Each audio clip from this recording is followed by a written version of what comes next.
Hey guys, what's up? It's me, Frank here. So,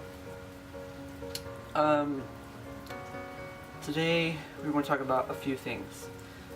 He didn't really diagnose me, but he prescribed me 2 kinds of pills and an inhaler. I think it's some sort of respiratory infection or it's acute bronchitis. So, yeah, as of right now, I'm not looking very well for running my half marathon on Saturday. So hopefully from now till Friday at least, or Saturday morning, I will get better. I'm just having a really hard time breathing. It's all this crappy weather we've been having, but I don't know if you can hear, but the rain is kind of going on in the background, and we had a cold front come through last night, so it's rain and the cold, so it's kind of not the best of both worlds. Here I am, and I want to talk about a few things today. The first thing, okay, well, let's just talk about men for like 15 seconds, okay? I don't understand men. I don't care if you're gay or lesbian, you know? Even if you're a guy itself and you're gay, you don't understand men and you don't understand yourself, like, it's totally normal. Men are just really hard to understand. I'm just gonna put that, leave it at that, okay? Okay. Moving on. Okay, so I have been thinking, I'm working at a place called Inflatable Wonderland, and I'm a party host, and I'm very good at what I do. I've been working as a party host for the past 2 weekends now, and I've made some pretty good tips. But now I want to move up some more. I want to go higher. And when I mean higher, I've been thinking a lot about bartending. So I really like people. I really like talking to people, meeting new people, and I think it'd be good for me. Hold that thought. To bartend, because I love people. I love talking to people and hearing their stories and having random conversations about whatever the hell they want to have conversations about, because honestly, it kind of just makes my day. People are just very interesting, and I feel like I can relate a lot to whatever situations they have, or whatever, you know, I can help them out by giving them my own opinion. It's the other thing I wanted to talk about. And aside from that, I also wanted to talk about a woman who recently took her own life because she thought it was the right thing to do. She was ready to go because she had the strength and will to put everyone else's opinion to the side and focus on her. Her name is Brittany Maynard. I believe I pronounced her last name correctly. I don't know. Don't quote me on that. But I'm pretty sure we've all heard of her. Let's just say she's probably one of the bravest women I've ever met. Brittany Maynard. Probably one of the strongest women I've ever heard of in my life. She was dying. Doctor told her she had roughly 6 months to live. So she packed up, moved to Oregon, and started her own bucket list. That's pretty awesome. She was married to an amazing guy who supported her and knew that it would be tough in the end, but supported her and loved her all the way through. And her family was there for her. They were so selfless. They were so selfless. It wasn't about them. It was about her. And she showed us so many things, a sense of compassion, how to appreciate yourself and how to just keep on going without even thinking about any of this negative stuff. And let's just say that here are a few things that she's taught us. She taught us all a few things before she passed. It reminded us the importance of the quality time we spend with one another. Whether it be with family or friends, she didn't want to waste any time. She simply just wanted to take all the time she had left and spend it with those that she loved. The second most important thing she taught us was to pursue your bucket list. And that's very hard for a lot of us in our, today in our lives. We can't just drop everything that we want to, no matter the conditions, and go and take care of our bucket list, the ones that we've been gathering since we were probably like 5 years old.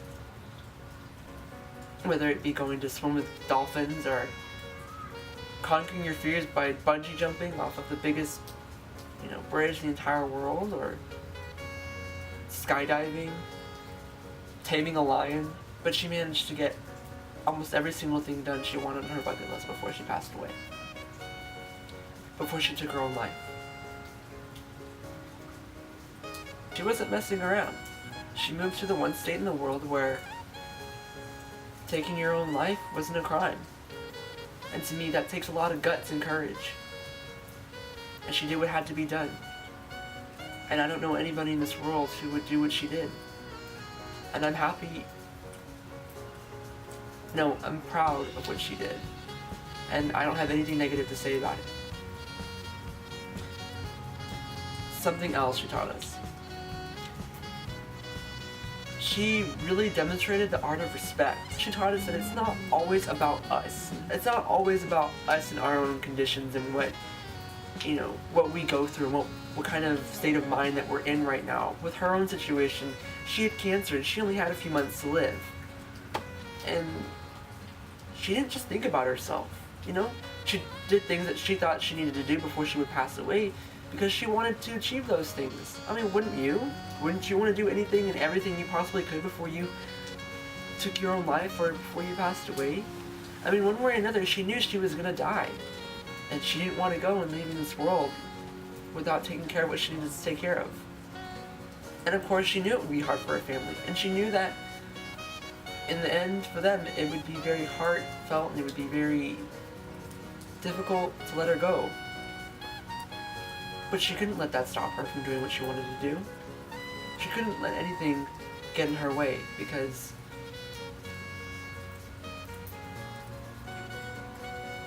she was just doing what had to be done. She was just simply pursuing her dreams. Another thing she taught us was she offered us a different view of compassion. It can't be just self-taught, it has to be experienced. Focus on one person. We focus on all the people in our lives that need help, that need that help, that extra lift to help them up, that extra lift to keep them moving and pushing forward. Like a homeless man, or homeless woman, or homeless family.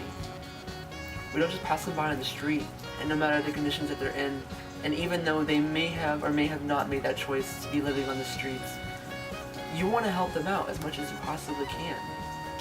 You want to give them some money to go buy lunch, or some dinner, or some breakfast, something to put in their bellies to make them feel at ease. You don't want to just take care of yourself half the time because you want to take care of other people. And I'm one of those people. And if you ask me, I believe that Brittany made a very smart choice. She did teach us compassion. She showed us what it was like and how not to view just ourselves, how to go outside of the box, outside of our own world, and encompass and direct us towards a more humane society. How to not be selfish, but to be selfless. And the last thing, as I've been saying all along, that Brittany taught us, her family is a definition of selfless. Her mother, her father, her family, they would put aside anything they had in their lives going on. And all they would want to do was just stop. Stop with their own lives and take care of her. To comfort her as much as they possibly could. To make her feel more at ease. And not feel as much pain. To surround her and love her with as much as they possibly could. Within all of these great humane roles that she's been directing, and not on purpose, but more in a way of opening our eyes. She's been helping this world, these people that can be so blind in the life that we're living in right now.